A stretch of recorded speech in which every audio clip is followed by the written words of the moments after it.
Those who have insight will shine like the brightness of the expanse of heaven.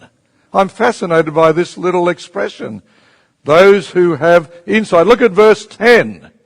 This is describing the church now. Many will be purged, purified, and refined. But the wicked, this is still the church, will act wickedly. And none of the wicked will understand, but those who have insight will understand.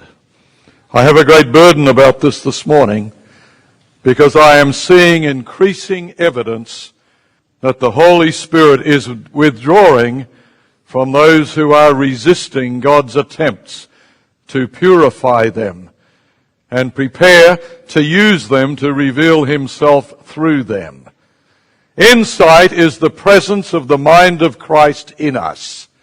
It's the work of the Holy Spirit. And I guess this came through to me more clearly than ever just 2 or 3 weeks ago when I got on a plane in Palm Springs and I was heading to Atlanta by way of Dallas.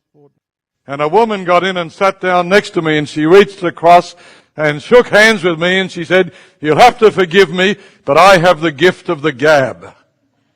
I raised my hands in the air and said, "Lord, deliver me."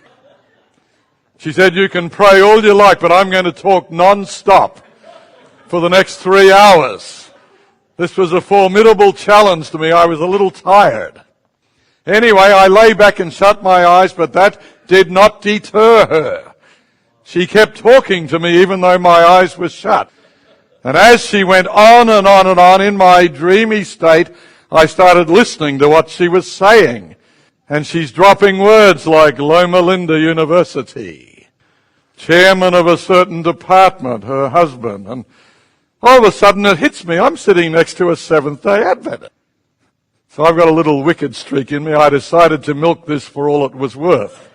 So at no time did I ever let on to her that I was a Seventh-day Adventist.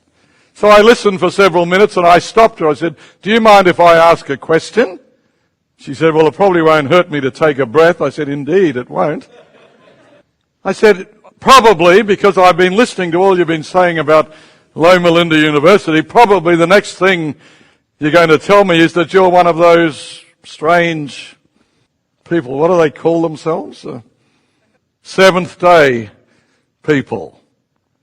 And she grinned at me. She said, "Oh, yes, I am a Seventh-day Adventist, but I'm not the regular variety."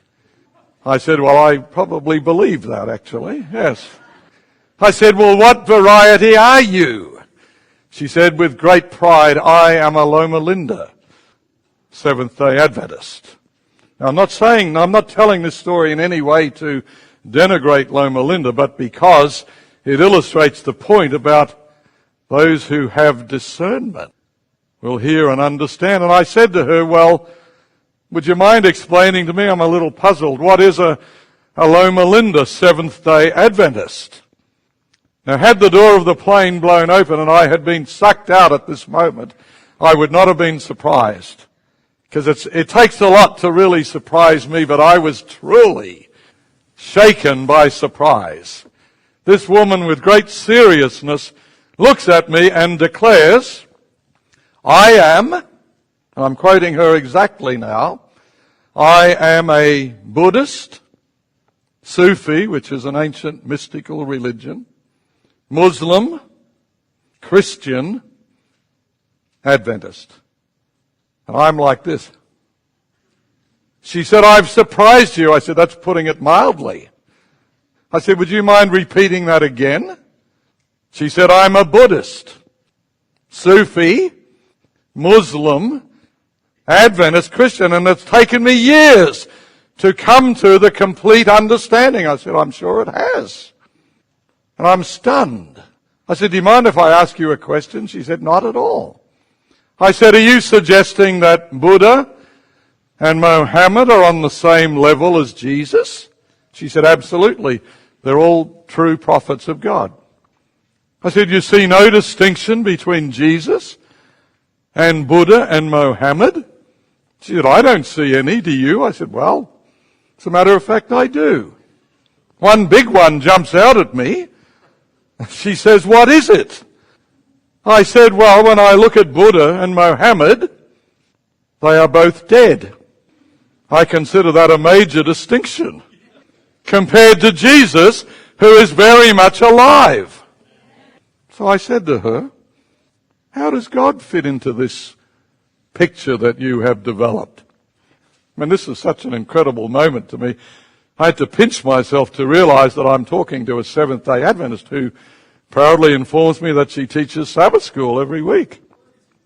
She sat there looking at me and she declared, I am God.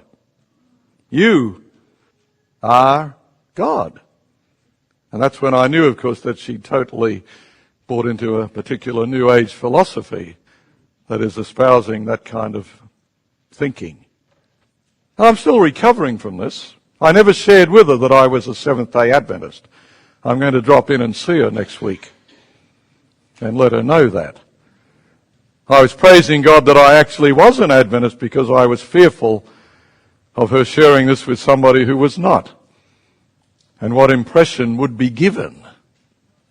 So now that I've got your attention this morning, let me say it again.